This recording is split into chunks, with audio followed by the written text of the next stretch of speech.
parlamentario popular también merece una reflexión por esta Cámara. Efectivamente, he dicho que Podemos amenaza, y quienes amenazan a periodistas y quienes amenazan a policías y quienes amenazan a jueces también amenazan al partido. Buenas noches. El Gobierno ha paladeado hoy por primera vez la realidad de la legislatura que le espera, a tenor de su primera gran derrota en el Congreso de los Diputados a cuenta de un conflicto laboral, el de la estiba. Lo vemos ya en las 5 W. Con los votos en contra de todo el arco parlamentario, a excepción de Foro Asturias o las abstenciones de Ciudadanos y un torpe Rejón que se ha equivocado al votar, el decreto gubernamental en el que ha estado trabajando el nuevo ministro de Fomento, Íñigo de la Serna, ha sido abrumadoramente derrotado en una votación tumultuosa y bronca, en la que se ha llegado incluso a hablar de amenazas y matonismo. La disputa era a cuenta de la liberación del sector de la estiba portuaria exigida desde Bruselas, que quiere acabar con los privilegios y la endogamia de unos trabajadores que, siendo exclusivamente hombres, heredan el cargo y se jubilan antes que nadie. Bruselas ha dicho basta, y por cada día que no se regula el sector en España, somos multados. De ahí la prisa del Ejecutivo de Rajoy por dar carpetazo a este conflicto que está generando enormes pérdidas económicas y el desabastecimiento en empresas y en mercados. El escenario de la derrota ha sido el Congreso de los Diputados, lo que hace preludiar que en asuntos de mayor calado, como puede ser la aprobación de los presupuestos, la minoría mayoritaria del Parlamento bloquee la aprobación de las cuentas. Y es que todos, también sus socios de Ciudadanos, han dado hoy la espalda al Partido Popular. Desde la formación naranja justifican su abstención en la falta de acuerdo e instan al Gobierno a haber buscado el apoyo de los socialistas, mientras que desde el Ejecutivo acusan a Ciudadanos de faltar a su palabra. Es la crónica de una legislatura que tiene los días contados. Con un Gobierno en minoría, Rajoy solo puede aspirar al consenso y apechugar ahora con su inacción durante la pasada legislatura, cuando la mayoría absoluta le habría permitido implementar las medidas que hoy tanto echa en falta. Huele a elecciones anticipadas. Editorial con Eduardo García Serrano.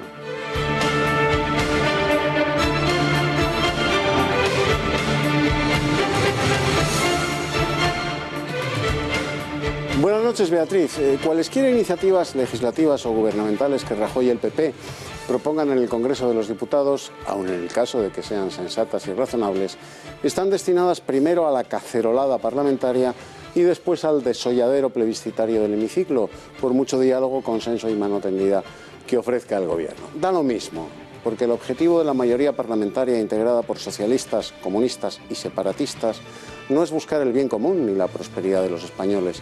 El objetivo de todos ellos es convertir la legislatura en un calvario para el PP, y para eso cualquier circunstancia es buena, aunque a todos nosotros, los que pagamos impuestos, vaciando nuestras despensas y degradando nuestra calidad de vida, nos cueste, como en el caso de la abortada reforma de la estiba portuaria, una multa diaria de más de 100.000 euros a Bruselas.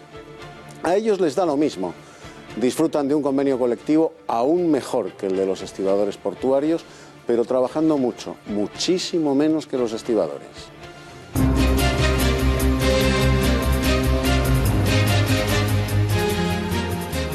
Un estudiante de 17 años irrumpe armado hasta los dientes en un instituto de la localidad francesa de Grasse con la intención confesa de matar al director del centro escolar.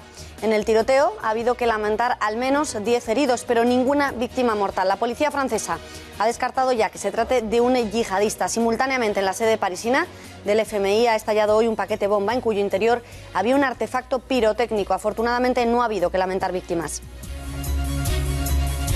El ministro de Asuntos Exteriores turco eleva el tono de la amenaza y de la tensión diplomática generada por el presidente Erdogan en su enfrentamiento con Holanda y Alemania, y advierte de que muy pronto Europa será el escenario de guerras religiosas.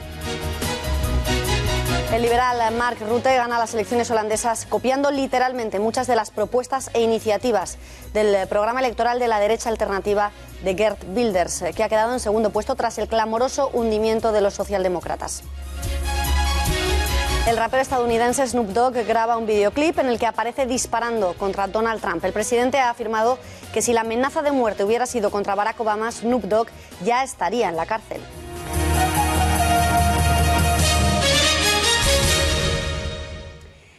Abrimos este informativo con la vista puesta en la información internacional y más concretamente mirando al sur de Francia, donde al menos 10 personas han resultado heridas en un tiroteo en un instituto de la localidad de Grasse, como decimos, al sur del país, según han informado ya fuentes del gobierno galo. El presunto autor se trata de un alumno del instituto de 17 años que tenía como objetivo al director del centro, Alexis de Tocqueville, de Grasse, quien se encuentra de momento herido de levedad. El alumno iba armado con una pistola, un revólver, un fusil y una granada, según han confirmado fuentes policiales al canal francés BFM-TV. No ha sido el único susto que se han llevado hoy en el país vecino. Volamos hasta París. Pepe, durante todo el día has podido seguir los acontecimientos allí. Repasamos la última hora de ese ataque en el instituto y cuéntanos también ese paquete que han recibido en la sede del Fondo Monetario Internacional. Buenas noches. Muy buenas noches, Beatriz. Pues última hora de este ataque en el centro educativo de Grasse. Son 10 los heridos y se descarta que el chico haya tenido cómplices. En un primer momento saltaron las alarmas por la posibilidad de que el joven no hubiera actuado solo, pero pronto se ha descartado. Entre los heridos se encuentra el director del colegio, al que se supone que iba dirigido el ataque. El hombre se abalanzó sobre el atacante e impidió que hiriera más alumnos. La ministra de Educación francesa ha definido la actitud del director como heroica y ha tildado el ataque como el acto loco de un joven frágil fascinado por las armas de fuego. Algunos medios locales insinúan que este chico podría ser el hijo de un concejal de la localidad. Beatriz, no es el único acto violento que ha ocurrido hoy en Francia. En París ha resultado herida una mujer a la que le ha estallado un paquete bomba en la sede del Fondo Monetario Internacional. Concretamente, el paquete iba dirigido al director de la oficina europea de esta entidad. Si bien el caso del joven que hemos contado anteriormente no tenía motivaciones políticas, en este caso el gobierno de Hollande ha dicho que se trata de un atentado. De hecho, Beatriz está investigando su relación con el artefacto explosivo enviado ayer mismo al ministro de Finanzas alemán. El grupo terrorista griego Conspiración de los Núcleos del Fuego se ha atribuido el envío de este paquete al ministro alemán. Y acabamos de saber como última hora que el gobierno griego ha dicho que el paquete enviado al FMI también salió de Grecia. Pues muchísimas gracias, Pepe. Cualquier novedad que se produzca, ya lo sabes, nos pides paso y nos lo cuentas. Ninguno de los dos ataques ha sido reivindicado por los yihadistas y, sin embargo, en Europa los principales dirigentes permanecen alerta, y más aún tras las últimas amenazas perpetradas por el gobierno de Erdogan en Turquía. Hoy su ministro de Exteriores, Mevlut Cavusoglu, ha advertido de que muy pronto habrá guerras de religión en suelo europeo. Y un día más queremos ahondar en la historia reciente del Islam y contamos para ello con una de las personas que más sabe al respecto, José Javier Esparza. Esparza, buenas noches. ¿Por qué esta regresión del Islam al fundamentalismo más radical?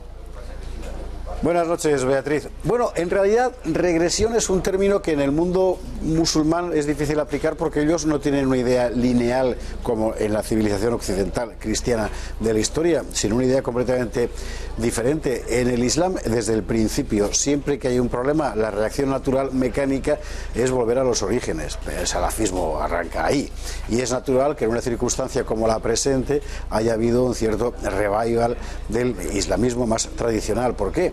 Pues porque objetivamente los mecanismos de integración cultural en Occidente han fracasado. Otra historia es de quién es la culpa, y porque al mismo tiempo el grado de tensión bélica entre determinados estados musulmanes y determinados estados occidentales ha crecido, y eso ha sido aprovechado por otros para sacar tajada. ¿Quiénes son esos otros? Los salafistas, los fundamentalistas, y ahí cabe incluir desde los que predican el terrorismo a calzón quitado hasta los que con sus petrodólares financian mezquitas por todas partes. Resultado, hace 35 años podíamos pensar que las comunidades musulmanas se integraban en las europeas. Hoy es una evidencia que ya no. Muchas gracias, José Javier. Tiempo de escuchar la opinión de Eduardo García Serrano. Eduardo, ¿habrá guerras de religión muy pronto en Europa, como advierte el ministro de Asuntos Exteriores, que no voy a pronunciar su nombre otra vez, desde Turquía? Bueno, ya las hubo en los años 90 en los Balcanes. A rebufo de la altanería de Erdogan, que debe creerse la reencarnación de Mehmed II, el sultán de los dos continentes que en 1453 conquistó Constantinopla, su ministro de Asuntos Exteriores se ha subido a lo más alto del minarete de su altanería y nos advierte, más chulo que Almanzor, de que pronto Europa volverá a ser el salón de baile de la guerra de religiones, como si alguna vez hubiera dejado de serlo, mediando en el viejo continente cualquier potencia o interés sarraceno, árabe u otomano, en definitiva islámico. La última guerra de religión ya la tuvimos en los Balcanes en los años 90 y la acabaron ganando ellos, después de siglos perdiéndola, por mucho que sus caballos y su barbarie llegasen hasta la mismísima Viena. El problema de Turquía es de esquizofrenia colectiva.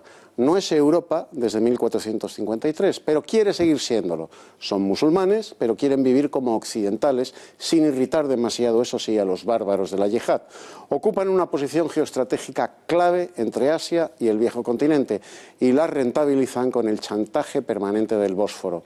Ahora un ministro otomano, que se ha puesto el turbante de Saladino, nos amenaza con la guerra de religión. Bueno, pues a lo mejor nos volvemos a encontrar, como el 7 de octubre de 1571, en Patras, frente a la ciudad de Naupacto, en el Peloponeso.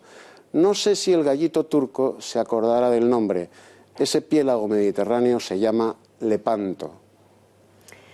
Muchísimas gracias, Eduardo. Hablamos ahora de Holanda. El suspiro de alivio se escuchaba en toda Europa al conocerse los resultados electorales del país, donde las urnas relegaban a Geert Wilders a la segunda fila del Parlamento, castigando con fuerza la coalición de gobierno, pero alzando de nuevo a la victoria a Mark Rutte.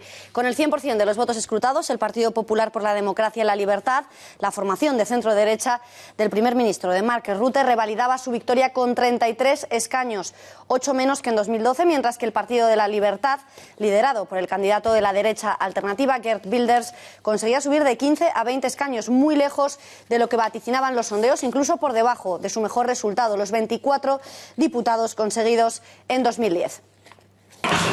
Beste mensen, wat een avond.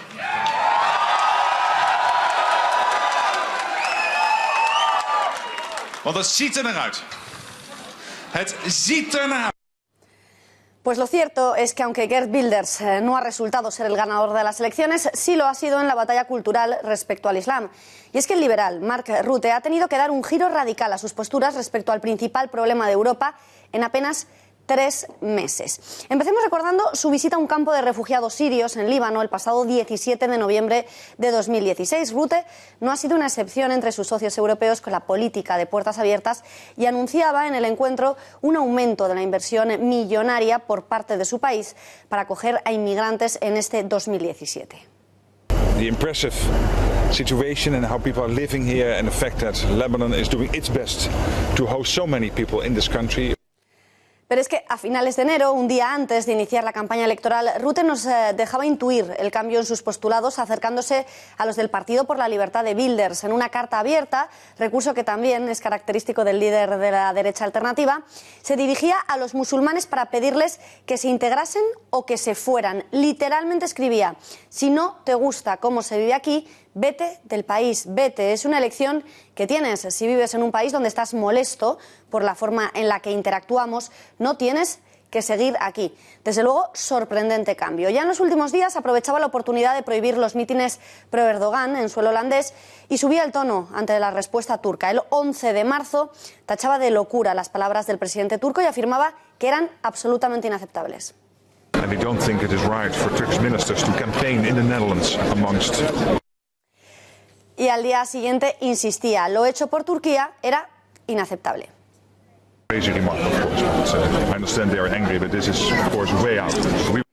Y 24 horas después se reiteraba, además de insistir en no negociar.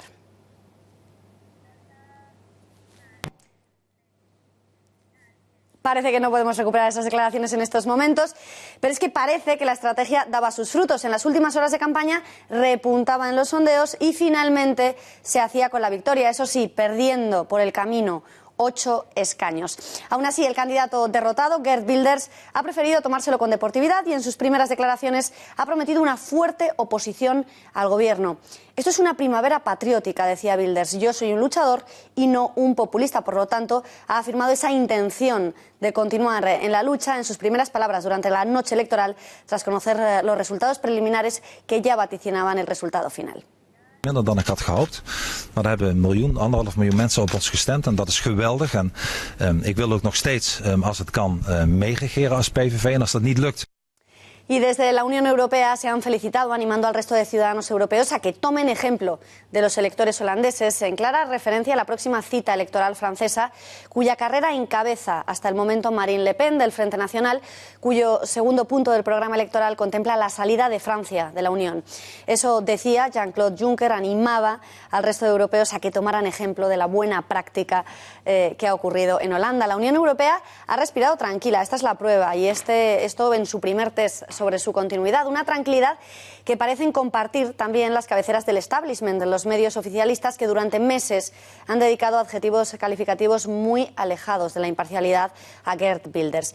Pero ¿qué incidencia ha podido tener la prensa, los medios de comunicación en la derrota del candidato de la alt-right? En las últimas semanas la opinión de los medios de todo el planeta era unánime. Wilders no podía ganar, se trataba, según los medios, de un nazi, un ultraderechista, xenófobo y racista. Veamos cómo han reaccionado a su derrota y qué incidencia han podido tener el cuarto poder en esta victoria de Mark Rutte. Hacemos un repaso de prensa con la editora jefe de La Gaceta, Rosa Curas Mons. Rosa, muy buenas noches. Buenas noches, Beatriz. Pues los medios han titulado con el mismo disimulo, es decir, con ninguno, con el que durante la campaña electoral se han dedicado a machacar con adjetivos peyorativos al candidato del Partido por la Libertad, un hombre que no hay que olvidar ha conseguido y ha sido el favorito para el 13,1% de los votantes holandeses que le han dado 20 escaños en el Parlamento, la segunda fuerza política en estas elecciones. Pero los grandes medios han preferido ponerle adjetivos calificativos, ya decimos, y no hablar de sus logros políticos. Empezamos por Le Monde. Rutte consigue dar en la cara al candidato populista. The Guardian. Rutte mantiene a raya a la extrema derecha. El Frankfurter Allgemeine, si bien en su portada en papel no dedica espacio a Wilders, sí advierte dentro que aunque Holanda ha conseguido por ahora frenar los populismos, dice que la Unión Europea no debe bajar la guardia, debe seguir muy vigilante, como si lo que eligieran las sociedades no fuera válido. Seguimos. El Corriere della Sera señala: Holanda frena la ola populista. La estampa, muy parecido. Holanda, muro de contención contra los populismos. El Washington Post: el populista holandés se queda corto en un parlamento muy fragmentado. El New York Times titula casi idéntico: el político populista se queda corto por la dispersión de voto. Y finalmente el Wall Street Journal: los votantes holandeses rechazan al candidato anti-inmigración. Habrá que recordar a estos periódicos alguna de las frases de este sí, su ganador, Mark Rutte, que decía a los inmigrantes, por ejemplo, o se adaptan o se marchan. No sabemos si esa frase es anti-inmigración o es que si la dice Mark Rutte, da igual. Muchísimas gracias, Rosa. Y para profundizar aún más en el resultado de los comicios celebrados este miércoles en Holanda, contamos con la opinión de Guillermo Graiño, experto en relaciones internacionales de la Universidad Francisco de Vitoria. Señor Graiño, antes de nada, gracias por participar en este informativo y buenas noches. Buenas noches. En primer lugar, ¿le ha sorprendido el resultado de las elecciones? Pues no me ha sorprendido, pero no porque adivinase lo que iba a pasar, sino simplemente porque estamos escarmentados ya de que cuando hay populismo de por medio, los resultados son muy volátiles, muy poco predecibles, digamos, ¿no? Los sondeos han evolucionado muy rápido en la campaña. Mientras que las primeras semanas la totalidad de las encuestas daban la victoria a Wilders, en los últimos días estos se viraron a favor de Rutte. ¿A qué cree que se debe este cambio en los sondeos? ¿Cómo se explica que pasara de la victoria total de Wilders a que finalmente dieran la victoria a Rutte? ¿Cómo se lo explica? Pues no sabría muy bien por qué motivo han cambiado los sondeos en las últimas semanas. Lo que está claro es que el resultado de Wilders dependía en gran parte de la movilización o no que sería capaz de provocar en su contra. Cuanta menos movilización provocase en su contra, más probable era que obtuviese un resultado muy satisfactorio, ¿no? Y parecía que en las últimas semanas ya estaba quedando claro que iba a haber un gran electorado movilizándose en su contra, digamos. ¿Cree usted que el conflicto con Turquía ha podido beneficiar de alguna manera a Mark Rutte? Sin duda lo ha beneficiado. Le ha dado una oportunidad de oro para sobreactuar, digamos, para demostrar que él también es fuerte, que él también planta cara.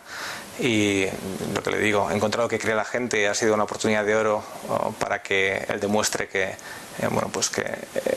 no se quede atrás, digamos, a la hora de plantar cara al problema del Islam, etcétera, ¿no? ¿Y qué puede decirnos de ese cambio de postura en las últimas semanas del vencedor, que parece haber asumido muchos de los postulados defendidos hasta entonces exclusivamente por Geert Wilders? Bueno, pues ese es el éxito de Wilders. El éxito de Wilders es desplazar hacia la derecha el centro político. Al final, los populistas, aunque no toquen gobierno, tienen un éxito siempre que es el de marcar agenda en los países en los que hacen política, ¿no? En el caso de Wilders es muy claro. Wilders ha dominado la agenda de la campaña electoral, ¿no? Por la composición del Parlamento holandés, lo cierto es que Wilders nunca tuvo opciones reales de llegar a gobernar, pero ¿las tuvo en algún momento de llegar a ganar? Bueno, sí, las tuve que ganar, pero ganar es simbólico simplemente, ¿no? Ganar es una victoria moral un poco pírrica, ¿no? Porque en el fondo lo que se necesita es una mayoría en el Parlamento y es evidente que Wilders era imposible que obtuviese una mayoría en el Parlamento. Al final, Holanda es una democracia consociativa, lo cual significa que es una democracia de pequeños partidos que se asocian en coaliciones para formar gobiernos, ¿no? Bueno, pues Wilders, por mucho que obtuviese, era imposible que consiguiese una mayoría parlamentaria. ¿Cree usted que lo ocurrido en Holanda tiene algún tipo de repercusión en la próxima cita electoral francesa? ¿Será Marine Le Pen un bluff, como ha resultado ser finalmente Wilders? Bueno, yo no me atrevería a decir que Wilders ha sido un bluff, pero en cualquier caso es verdad que el resultado en Holanda puede desmoralizar a los votantes de Marine Le Pen, pero también puede confiar a los votantes anti-Marine Le Pen, con lo cual también puede tener un resultado paradójico, que es el de, bueno, pues un poco confiar y desmovilizar el voto contrario al populismo de derechas. Señor Graño, gracias por haber participado en este informativo y muy buenas noches. Buenas noches. Y miramos ahora a Estados Unidos, donde el rapero Snoop Dogg se encuentra en el centro de la polémica por un videoclip en el que se le puede ver disparando al presidente del gobierno, a Donald Trump. ¿Qué ha hecho este? Bueno, pues le ha respondido, como ya es habitual en él, a través de las redes sociales, calificándole de fracasado y preguntándose qué habría pasado si en lugar de dispararle a él lo hubiera hecho con Barack Obama. Según Trump, bueno, pues este cantante estaría ya en la cárcel. Y el rapero no es el primero que hace manifestaciones de dudosa legalidad contra Donald Trump. Recordemos que la cantante Madonna ya había llamado a explotar la Casa Blanca, pero sí es hasta la fecha la incitación al delito más evidente contra el presidente de los Estados Unidos. Una oposición, la de los supuestos artistas, que eso sí empezó muchísimo antes. Katy Perry, Scarlett Johansson o George Clooney ya se habían opuesto a Donald Trump durante la precampaña americana. Y tan solo 24 horas después de su toma de posesión, las llamadas marchas rosas tomaban las calles encabezadas por actores y actrices de Hollywood, entre ellos Ashley Judd, quien dijo que Trump parecía maquillado con chetos, o la reina del pop, que hacía estas sorprendentes afirmaciones. Yes, I have thought an awful lot about blowing up the White House. Pero esta era solo la primera muestra de que el Star System no aceptaba los resultados democráticos. En los Globos de Oro celebrados el 9 de enero, Meryl Streep era la encargada de mostrar su rechazo. You and all of us in this room really belong to the most vilified segments in American society right now. La misma semana en que una veintena de actores protagonizaban un videoclip cantando Sobreviviré a Trump. Un rechazo que se repetía 3 semanas después en los premios SAG, encabezado en esta ocasión por Ashton Kutcher. Good evening, fellow SAG-AFTRA members and everyone at home and everyone in airports that belong in my America. Las últimas semanas, ya sin entregas de premios, la cosa parecía haberse calmado, pero el rapero Snoop Dogg terminaba con la calma tensa con esta incitación al asesinato. Un hecho que el republicano Marco Rubio ya ha calificado de muy grave en un país que cuenta con varios presidentes asesinados en su historia reciente.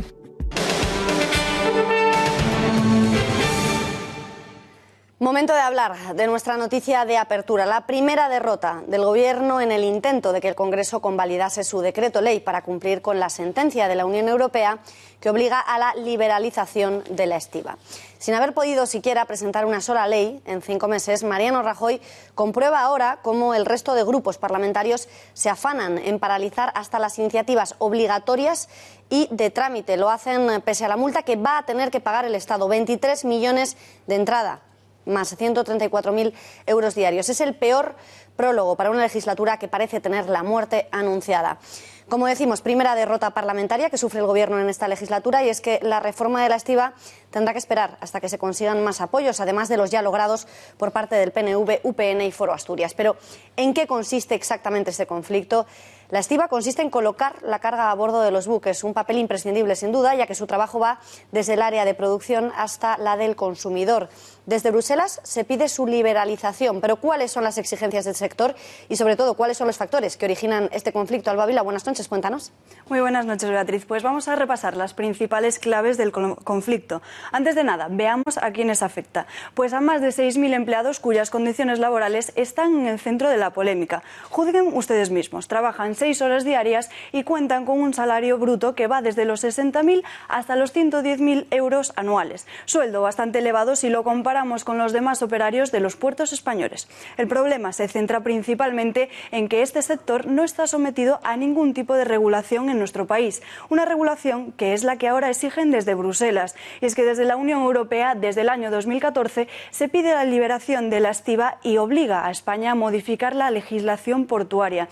Cada día que pasa sin el cumplimiento de la sentencia, el Estado paga una multa de 28.000 euros. Esa sanción suma ya 21 millones de euros, pero es que, atención, podría elevarse hasta los 134.000 euros diarios. Otro de los puntos que incrementa el conflicto es la existencia de un monopolio.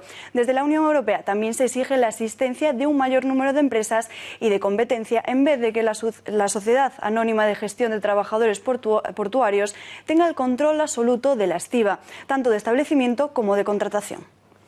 Muchísimas gracias, Alba. El Gobierno ni siquiera ha podido contar con el apoyo de sus socios. Ciudadanos se ha abstenido al considerar que tendrían que haber aplazado al menos una semana más el debate sobre la estiba e instan al Ejecutivo a que hubiera buscado el acuerdo entre los socialistas si querían aprobarlo. Por su parte, fuentes gubernamentales acusan a la formación naranja de no tener palabra y justifican sus prisas en aprobarlo en que el plazo está literalmente agotado.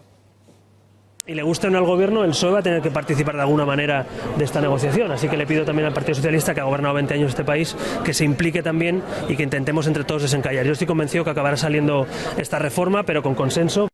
Ante esto, ¿tiene sentido, ante este embrión de este acuerdo que se presentó ayer, que hoy se presente un decreto sin los apoyos necesarios? Pues en Ciudadanos creemos que no, que habría tenido más sentido esperar, apurar un poco más los plazos que aún tenemos, retirar hoy el decreto y esperar otra semana.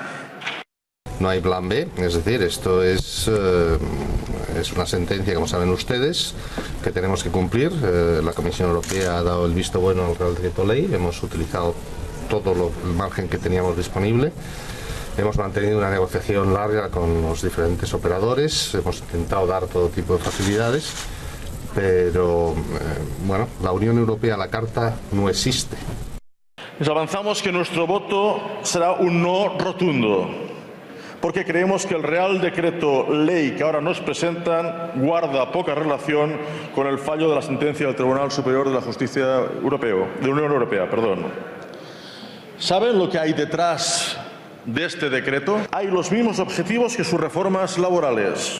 Pues esta es la tónica que se ha vivido en el Congreso, pero es que el conflicto ha provocado el rifirrafe más bronco de la jornada, en el que, mientras que desde el Partido Popular se acusaba a Podemos de amenazar, estos han recriminado al Ejecutivo su matonismo.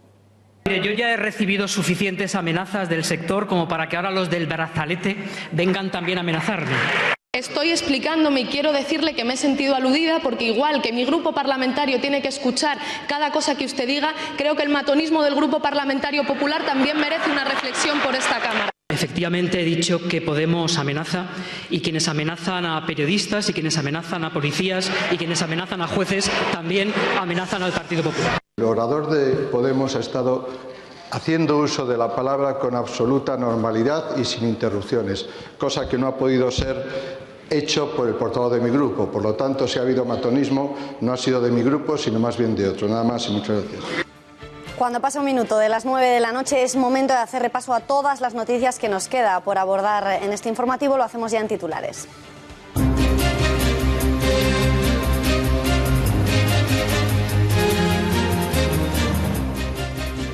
Hablaremos de la última iniciativa de los independentistas catalanes, que han dado un paso más en su totalitarismo.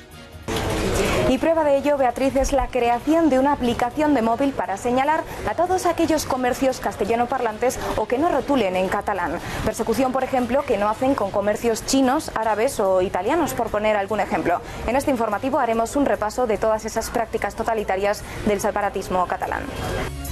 Y esta mañana Madrid y Barcelona se convertían en un caos absoluto por la huelga de los taxistas. Que se lo diga a Manuela Carmena, que no ha querido recibir a los taxistas en huelga por la liberalización del sector. Ante el desplante, los conductores han lanzado botellas y huevos al Palacio de Cibeles. En los próximos minutos les contaremos las alternativas al taxi que han puesto al sector en pie de guerra. Y seguiremos hablando de Manuela Carmena porque ha recolocado al hasta ahora concejal de Cultura, la siempre polémica Celia Mayer, en Igualdad. Concejalía que ha creado exprofeso para ella para que pueda seguir haciendo de las suyas. Recordamos que Mayer es la responsable de la polémica cabalgata de los Reyes Magos con hojas de marihuana, del teatrillo en el que se hacía apología del terrorismo o de la eliminación ilegal del callejero franquista. Pero no es este el único escándalo, porque con motivo del orgullo gay ha organizado exposiciones abiertas en las que se muestran vídeos de sadomasoquismo gay. Gracias, María, y nos iremos en directo hasta Las Rozas, donde nuestra compañera Laura está disfrutando de una actividad aérea. En este informativo nos hemos trasladado a Fly Madrid, donde nos adentraremos en el universo Boost Your Why Not. Y en nuestra cita con la historia hablaremos de Embassy, el mítico salón de té que cierra sus puertas a final de mes. No ha sido solo centro de las Ladies Who Lunch.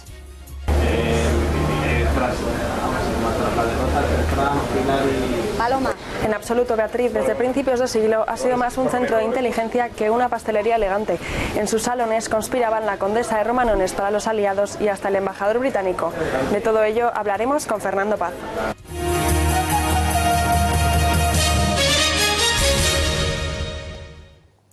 Y en Cataluña, y según señala la Guardia Civil, ACS podría haber pagado comisiones del 3% a Convergencia Democrática de Cataluña. El grupo ACS habría utilizado el sistema de convenios entre fundaciones, además de las donaciones habituales, para presuntamente pagar a Convergencia miles de euros a cambio de al menos una adjudicación, según ese informe de la Guardia Civil contenido en el sumario del caso del 3%.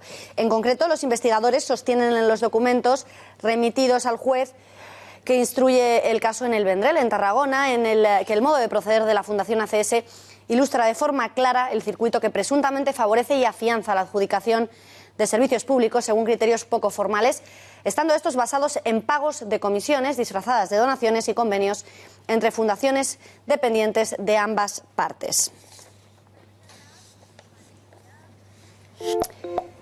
Y vamos hace apenas unos instantes, en Cataluña han creado una iniciativa desde luego sorprendente. Quieren señalar a través de una aplicación los comercios castellanoparlantes que no hablen ni rotulen en catalán. Persecución que curiosamente no realizan contra otros comercios que tampoco rotulan en catalán, como pueden ser los chinos, los árabes o los italianos, por poner solo algunos ejemplos. Pero es que este caso en concreto no es un hecho aislado. Vamos a ver algunos ejemplos que prueban que el separatismo catalán discrimina y excluye a todo aquel que no se suma al proceso de inmersión y de separación de España. Y es que la puesta en marcha de la Catalab, con la clara intención de perseguir y señalar a los castellanoparlantes, no es un hecho aislado en la Cataluña de 2017. María Matos, ¿qué más acontecimientos evidencian que no se trata de una excepción? Buenas noches. Buenas noches, Beatriz. Pues entre las principales evidencias de su totalitarismo encontramos el no respetar el derecho a la privacidad del pueblo y utilizar el poder del gobierno de manera intrusiva, algo que, según confesaba uno de los máximos exponentes del independentismo, responsable de redactar la Constitución de una hipotética República Independiente de Cataluña, el ex juez Vidal, llevan años haciendo en Cataluña. Y es que, según declaraba el ex magistrado, la Generalitat espía a todos los ciudadanos de los que habría robado sus datos fiscales. El govern de la Generalitat de Catalunya té totes les vostres dades fiscals. Això és legal? Doncs no. Pero esto no es todo. Recordamos también cuando el ex senador de Esquerra desvelaba que la Generalitat tenía un listado de jueces afines al proceso independentista o, como él decía, una relación de jueces buenos y de jueces malos. Vamos, una lista negra de jueces que les permite saber hasta cuáles de ellos se irían de una Cataluña independiente y cuáles se quedarían. Hacer listas negras en función de la ideología de los magistrados, eso no es un rasgo totalitario. De los 801 jueces españoles en Cataluña, sabemos perfectamente cuáles comparten nuestros sueños e ideales. Sabemos perfectamente quiénes se quedarán y quiénes se irán. Tenemos perfectamente diseñada la estructura judicial de la República. Para el día siguiente ya sabemos con qué jueces podemos contar. Sabemos que son aproximadamente unos 300 y pico. Se les dará un plazo de 3 meses para que tomen la decisión de quedarse o irse. Pero no solo se espía a los ciudadanos de a pie o a la justicia, los empresarios también están totalmente controlados en la región, puesto que también existe un listado de las empresas que están en contra del separatismo. Todas ellas están marcadas. Vean las vejaciones que sufría el presidente del Círculo de Empresarios de Cataluña por poner la bandera de España en su balcón. Así nos lo contaba en El Gato al Agua. Sanciones lingüísticas, correos, bueno, yo los insultos los he obviado, pero nos han dicho de todo. Tiene el nombre en catalán, lo han reventado todo. En catalán tenía el nombre, Josep Santíssim, todo en catalán. Me lo dejaron, fin de semana que estaba fuera, destrozadito. Vienen con sprays, bueno, he tenido que ponerla toda nueva. Aquí tengo la denuncia, los mozos de escuadra ya vienen allá, miran, ven la bandera de España y se echan a reír y dicen, hombre, señor Bous, que está provocando. Usted provoca. Está provocando. Digo, va con mi falda. No, claro, digo, es que es la de todos. El totalitarismo tiene muy claro que uno de los aspectos más importantes para el funcionamiento de su hegemonía es la educación. Por ello, se comienza a adoctrinar desde las aulas a los más pequeños en el odio a España, manipulando hacia un modelo de enseñanza nacionalista y consiguiendo una inmersión lingüística total para que el castellano desaparezca. Por la independencia entiendo que nos queremos separar de España y, como ha dicho mi compañera, no pagar tantos impuestos. Yo quiero ser independiente porque todo el dinero que recauda Cataluña y envía a Madrid se lo podría quedar la Generalitat y así quizá no estaríamos con tanta crisis. Yo he escuchado un montón de programas en la tele españoles como Intereconomía que dicen Cataluña es una boca más que alimentar, dicen esto, pero no nos dejan irnos porque Cataluña depende de España porque nosotros pagamos y España no nos paga nada a nosotros y esto ya se tiene que acabar. Y por último, otro de los rasgos que evidencian el carácter absolutamente totalitario de los independentistas catalanes es la importancia que le dan a la propaganda y censura de los medios de comunicación.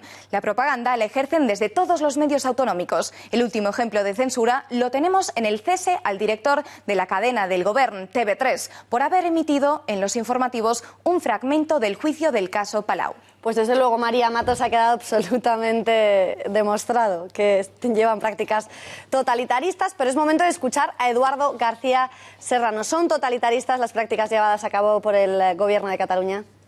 Pues absolutamente, Beatriz. Vamos a ver, la noche del 9 al 10 de noviembre de 1938 ha pasado a la historia como la noche de los cristales rotos. Todos los comercios, locales, establecimientos, tiendas y sinagogas de Alemania fueron asaltadas por las SA nazis. Sus escaparates fueron destrozados y sus propietarios agredidos. Todos eran judíos, alemanes, pero judíos.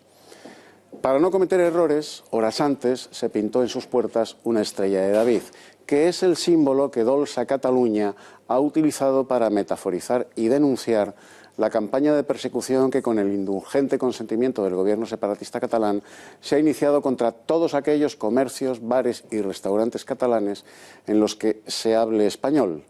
Esta infamante campaña de boicot contra los catalanes que hablan español y en español con sus clientes carece de momento del burdo brochazo en el dintel de sus puertas, de sus negocios. Basta con una aplicación de móvil para que el buen separatista lobotomizado por 40 años de propaganda nacionalista consulte antes de entrar y pedirle unas cañas y unas bravas a un chacurra españolista. No vaya a ser que se me salude en español y se me corte la digestión. Todos son catalanes pero hablan español. Todos eran alemanes pero eran judíos. Gracias, Eduardo. Caos en Madrid y en Barcelona por la huelga de taxistas en protesta por la liberalización del sector. En Barcelona, los manifestantes han recorrido las calles de la ciudad hasta llegar hasta la popular Plaza de Sant Jaume, donde han pedido dialogar con algunas personas responsables del ayuntamiento, pero no han sido recibidos ni por Ada Colau ni por ninguno de sus concejales. Los taxistas, ante esta reacción negativa del consistorio, han comenzado a lanzar huevos y botellas de vidrio al edificio, lo que ha provocado que uno de los manifestantes resultara herido de carácter leve. La Generalitat, en cambio, sí que les ha abierto las puertas y han podido acceder 11 representantes para mostrar sus quejas y hablar de cómo se puede solucionar esta problemática que afecta a los taxistas en España. En la capital, en Madrid, varios miles de taxistas, unos 5.000 según los convocantes, han secundado al mediodía de hoy en el madrileño Paseo de Recoletos un paro en protesta contra las prácticas ilegales y la inactividad del ayuntamiento respecto a las empresas de vehículos de arrendamiento con conductor. La llegada de Uber y Cabify amplía el abanico de opciones de las que disponen los ciudadanos de algunas ciudades de España a la hora de desplazarse. A priori, ambas nos ofrecen lo mismo, unos servicios de alquiler con conductor. La app de Uber no tiene mayores secretos. Basta con abrirse una cuenta y la pantalla de inicio ya nos dice si tenemos vehículos cerca y el tiempo estimado de llegada. Además, se puede echar un vistazo a nuestros viajes. El tiempo, la ruta exacta por la que hemos viajado y hasta los kilómetros. Contras, no se puede reservar para una hora o un día determinado. ¿Y qué sabemos de Cabify? Es otro de los grandes competidores que, en diferencia con el anterior, este servicio sí nos permite la reserva. A través de su aplicación nos calculan el tiempo estimado y precios relativos al trayecto. Además, Cabify también cuenta con la opción de que puedas escoger el tipo de coche que ponen a su disposición, como furgonetas de 7 plazas, coches eléctricos o un poco más lujosos, los ejecutivos. Aunque sin duda lo que más le diferencia respecto a los taxis es que Cabify, independientemente de que haya tráfico o no, este servicio nos cobra por distancia y no por tiempo. A raíz de estos servicios, en las calles de la capital catalana no se han visto hoy apenas los colores negro y amarillo de los taxis. Sus conductores han decidido tomar la calle a pie. Hasta las 8 de la tarde no volverán a conducir para protestar contra lo que ellos mismos llaman intrusismo laboral. Que dejen de expoliar el sector del taxi, que lo que están promoviendo es una liberalización encubierta. Y quieren hundir nuestros puestos de trabajo, simplemente es eso. Y entre insultos a la alcaldesa Ada Colau, petardos y lanzamientos de huevos y cerveza, un grupo de taxistas en huelga ha intentado entrar por la fuerza en el ayuntamiento, quienes han tenido que cerrarles las puertas. Y a esta manifestación se han unido también los madrileños durante 2 horas esta misma mañana. Con lemas como manos arriba, esto es un atraco y no nos van a parar, desde la capital, los taxistas reclaman a la alcaldesa Manuela Carmena que deje de favorecer la privatización del servicio mediante vehículos de alquiler con conductor y auguran un conflicto social. Y precisamente Manuela Carmena ha destituido a su concejala de Cultura para recolocarla en una concejalía creada expresamente para ella, la de Igualdad. Sí, polémica fue la llegada de Mayer a la Concejalía de Cultura tras la semidimisión del primer designado, Guillermo Zapata, por sus tuits antisemitas. Más polémico incluso ha sido su mandato. Ella era la encargada de dirigir la aplicación de la polémica ley de memoria histórica, entre otras cosas, y suyas son creaciones recientes del ayuntamiento como el solsticio de invierno en mitad de la Navidad cristiana. Celia Mayer llegaba a Cultura como parte del cupo de Ganemos, la facción más radical de Ahora Madrid, ligada a Movimientos Ocupas, actividad que ella misma ejerció en el Patio Maravillas. Fue la artífice de la cabalgata de Reyes de Madrid, en la que uno de los Reyes Magos aparecía vestido con hojas de marihuana y otro de los figurantes desvelaba en vivo y en directo por televisión la identidad de sus majestades. Este último año inventó, como forma de atacar la Navidad católica, la fiesta del solsticio de invierno, en la que invitaba a los madrileños a salir a las calles con farolillos en lugar de con símbolos religiosos. Aún así, la polémica más notoria a la que se ha tenido que enfrentar fue la obra de teatro Proetarra de los Titiriteros, en la que se gritaba Gora Eta. Lo peor no era la apología del terrorismo, sino que estaba dirigida a niños de 6 años. La ley de memoria histórica también la salpicó de encontronazos y descontentos con los vecinos de Madrid, como cuando se eliminó la placa de los carmelitas asesinados por la República de un cementerio de propiedad privada. Aún así, fuentes del ayuntamiento afirman que la gota que habría colmado el vaso para para la alcaldesa Manuela Carmena sería la asistencia de Mayer a manifestaciones de colectivos de los que es simpatizante mientras se encontraba de baja por su embarazo.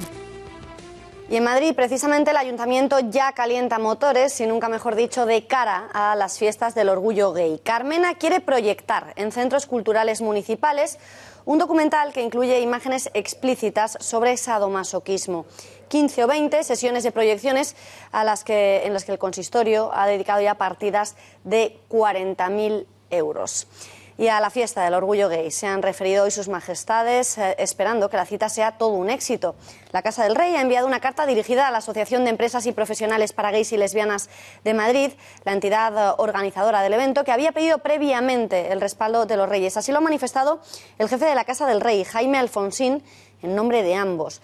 Lo ha hecho a través de una carta dirigida a la Asociación de Empresas y Profesionales, como decíamos, para Gays y Lesbianas, que es la responsable de organizar todas las fiestas del orgullo gay.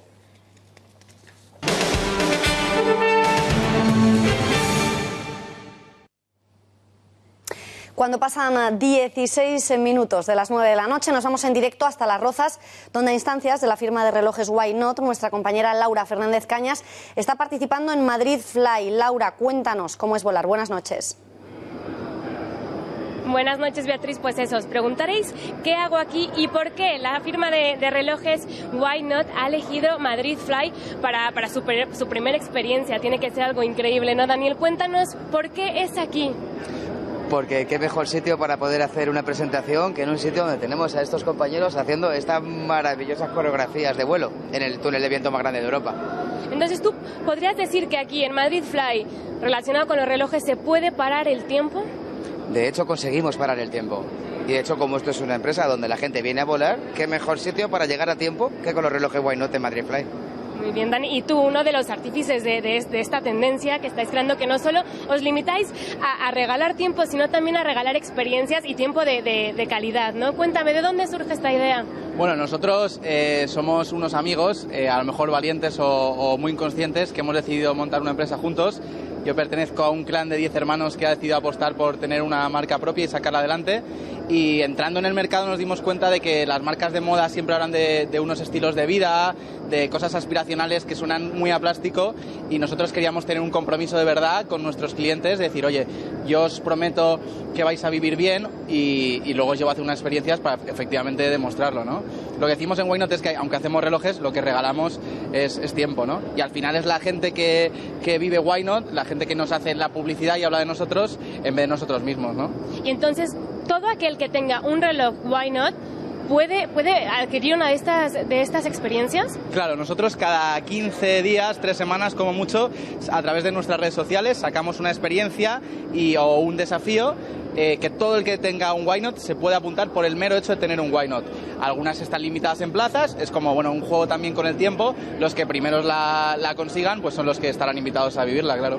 Y sé que que las experiencias son todavía un misterio, que no se sabe, no sabemos qué esperar, pero adelántame un poquito. ¿Qué podemos esperar de Why Not? ¿Qué tipo de experiencias nos vais a ofrecer en el futuro? Claro, ahí estamos empezando en Madrid porque somos una marca de Madrid, sobre todo tenemos experiencias con equipos de motos, como una escuela de motos que se llama Che Racing, estamos con Écola, un sitio estupendo para escuchar jazz y cenar, estamos con los amigos de Madrid Fly, que de verdad que es una de las experiencias más increíbles que se pueden vivir en Madrid de ocio alternativo, y luego mogollón, en la ciudad de la raqueta también otro tipo de deportes y a lo mejor experiencias que hay que animar a la gente a que las viva. O sea que no solo es para los más aventureros, a los que les gustan las aventuras de altura, sino también a los que disfrutan tomando una cerveza en un buen sitio y cenando en buena compañía, ¿no? Por supuesto, no hay que estar tan loco como esta gente que se sube 10 metros volando, sino simplemente querer disfrutar de la vida, y ese compromiso que adquirimos nosotros es para que disfruten, y cada uno en su plano y en sus gustos tiene una manera de entenderlo.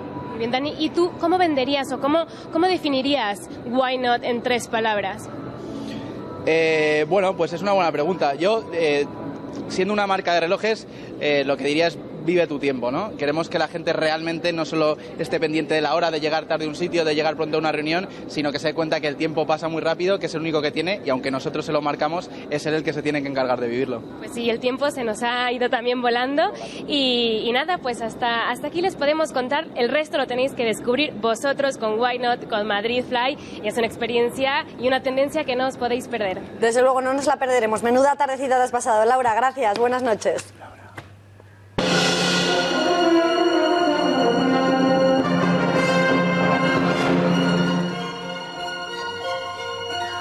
Y en nuestra cita con la historia, se lo prometíamos ya desde la semana pasada, vamos a hablar de Embassy, establecimiento mítico de la capital madrileña, salón de té, pero mucho más.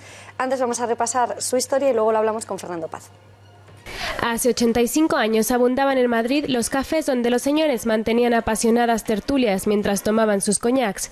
Pero ¿dónde podían ir las esposas de estos mismos señores para degustar un té con pastas y, de paso, hablar de temas igual de trascendentes? Muchas opciones no habían.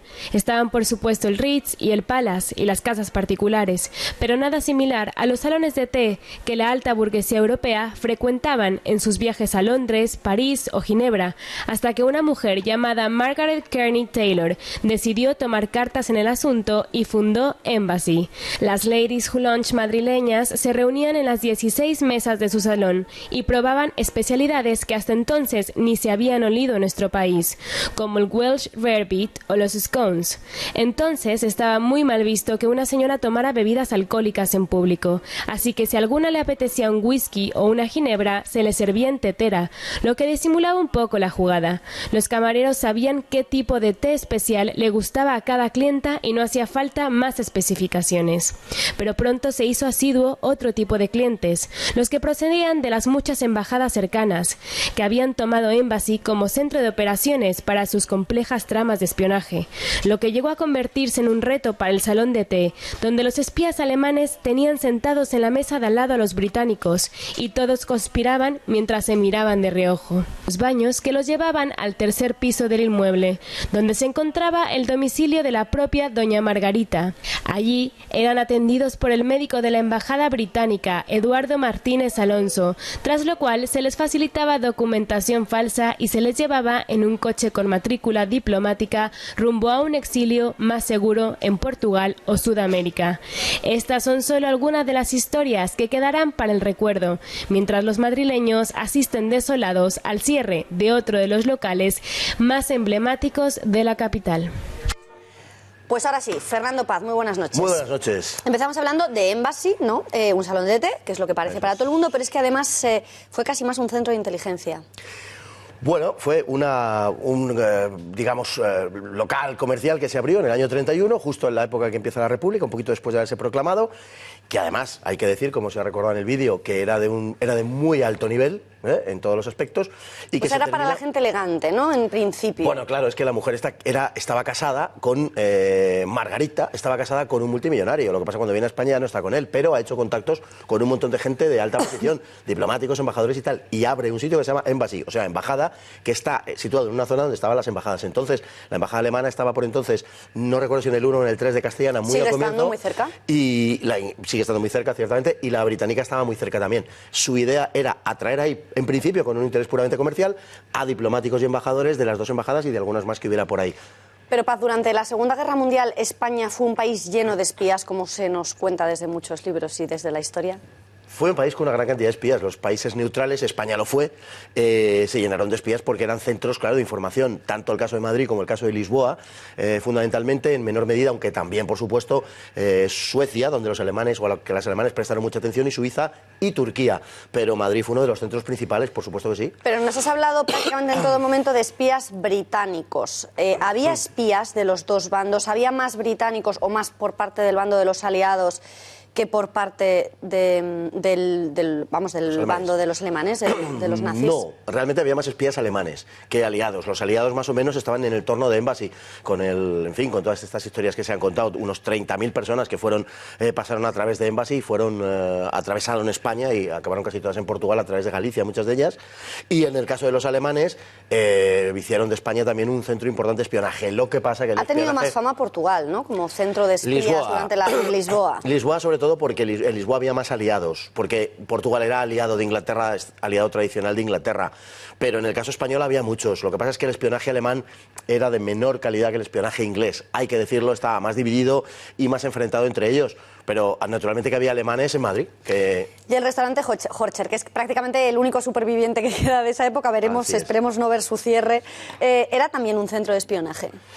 Los alemanes estaban en el Ritz y en Horcher. Y Horcher se convirtió, lo que pasa es que Horcher llegó muy tarde, llegó en abril del 43, en los 2 últimos años de guerra, pero se convirtió en centro de espionaje en Madrid porque nada menos, además, que fue Walter Schellenberg, que era el jefe de los servicios de información de las SS, el que, digamos que inspiró a Horcher, al hijo del fundador, para que abriese un restaurante en Madrid, porque el de Berlín había sido bombardeado por los aliados y tenía ya él alguna experiencia en gerentar esto. Había sido nada menos que había dirigido Maxims, por ejemplo, o los Tres Húsares en Viena, ¿no? Con lo cual era un hombre con mucha experiencia. Abrió Horcher en Madrid, fue centro de espionaje alemán en las últimas etapas de la guerra, en los 2 últimos años. Es decir, que los británicos no pisaban Horcher o lo pisaban todo el rato y los alemanes no pisaban Embassy, o al revés, o estaban ahí todos mezclados en bate y burrillo. Más bien mezclados. Procuraban, los territorios neutrales son siempre lugares de intercambio entre unos y otros, y era una ocasión para entablar contacto y también para conocer el estado de ánimo del enemigo. Y eso era bastante importante para los servicios de información.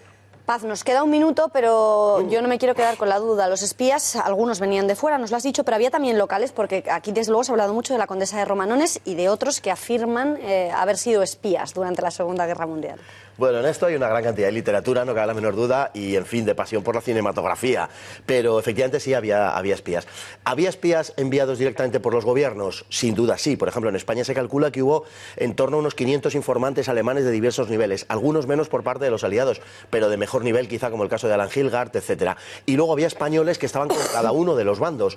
En España, por ejemplo, con los alemanes, pues hubo un gran núcleo, digamos, de falangistas que no se avenían mucho con el régimen de Franco y que eran más partidarios de posicionarse con Alemania en la guerra. Pues se nos ha vuelto a quedar corto el tema, como siempre. Fernando Paz, a lo mejor haremos una segunda parte, ¿no? Sí, claro que sí. De los espías. Se nos acaba el tiempo, como decimos, tiempos modernos, gracias por nada, el gato al agua. Volvemos mañana a las 8:30, no nos fallen.